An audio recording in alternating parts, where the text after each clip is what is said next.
Hello everyone. I know it's late, but I just felt inspired to make this short video.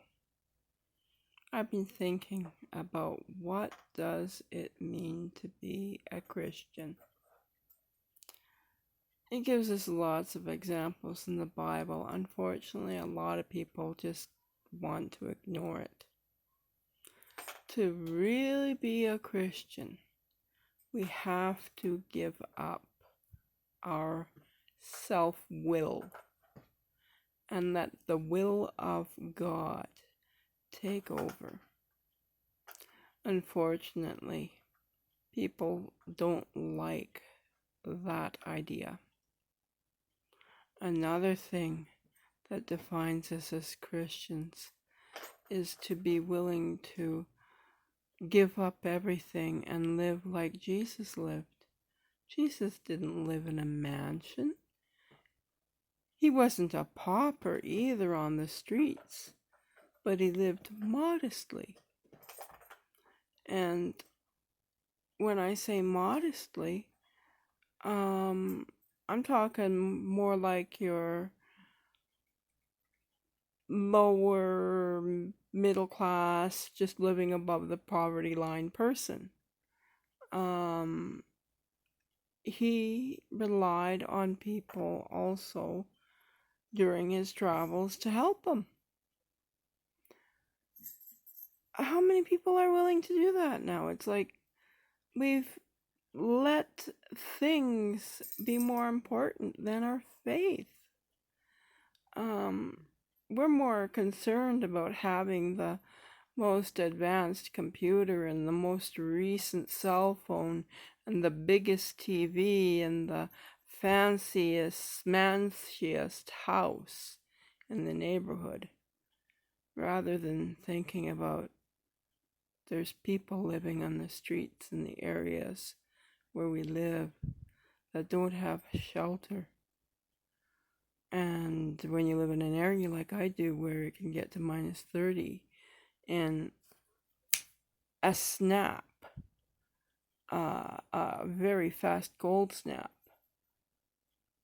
and we're more concerned about getting fancy new curtains to make the living room look nicer or something than we are about, hey, maybe we should think about a way of getting together as a community and making a safe place for these people to stay when there's extreme weather fluctuations, where they can find a warm place to sleep for the night, or to stay during a blizzard, or for when we have extreme hot temperatures, where they can go to cool off and get water to drink so they don't become dehydrated.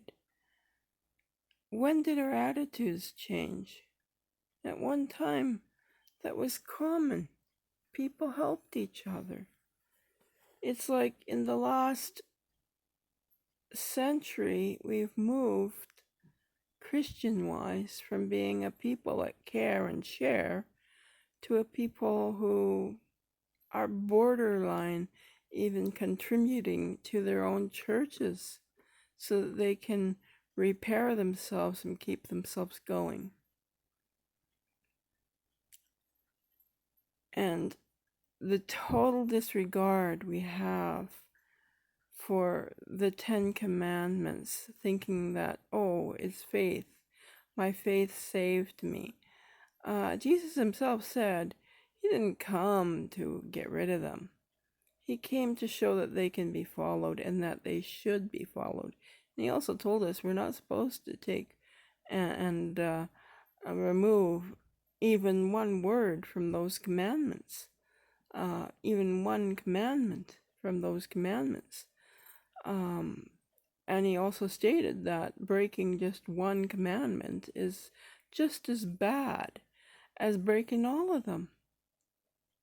Because these commandments are all based on love. Love for God above all else. Love for our neighbors. And if you break the commandments, then you're breaking that commandment, the main commandment, to love God and love each other. Because if you steal, if you kill someone, if you commit adultery, the list goes on what's on the commandments. Those are there to show and express our love and faithfulness to God. And they're also there for our benefit, because a lot of those things are actually beneficial to our health. Like, for instance, take adultery.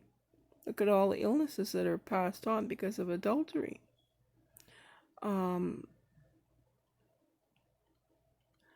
It's just a matter of moral ethics, really, following the commandments. Would you want your house broken into and robbed? Don't steal. Would you want someone to lure away your wife who you deeply love? Don't covet your neighbor's wife. Don't try to lure them away. That's what it means. Would you want to give your heart to someone and